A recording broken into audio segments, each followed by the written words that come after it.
L'homme idéal qu'on a. À 27 ans, Sylvie en a vu de toutes les couleurs. Elle a été agressée enfant et elle a subi la violence de ses conjoints. Ses souvenirs font frissonner.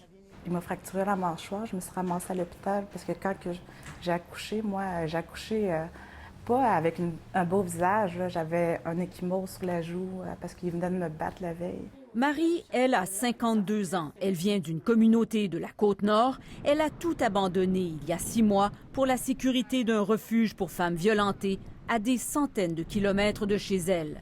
Voir quelqu'un derrière la porte avec un outil, un scie à onglet, essayer de le faire passer à travers la fenêtre. Je suis là avec mon fils. Père alcoolique, mère malade, conjoint violent, abuseur, sa vie a été une succession d'agressions. J'avais de la difficulté aussi à aller chercher de l'aide parce que le réseau est très petit. Je pouvais retrouver ma belle-sœur qui travaille à telle place, ma cousine à telle place.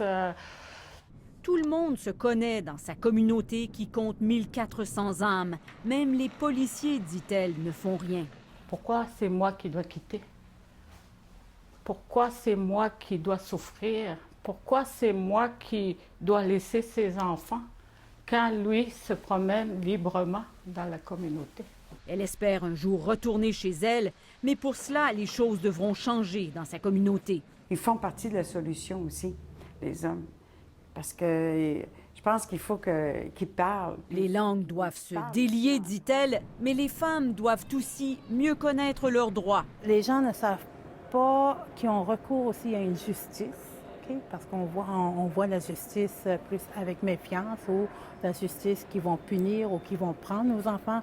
Elle estime toutefois que plus de 80% des femmes autochtones subissent des violences partout au Québec. Ce qu'on peut avancer et plus aborder maintenant la prise de solution, les démarches qu'on devrait faire pour atténuer ces formes de violence-là. Une commission parlementaire est un point de départ et elle doit se tenir dans le respect des traditions autochtones. On ne peut pas passer à côté.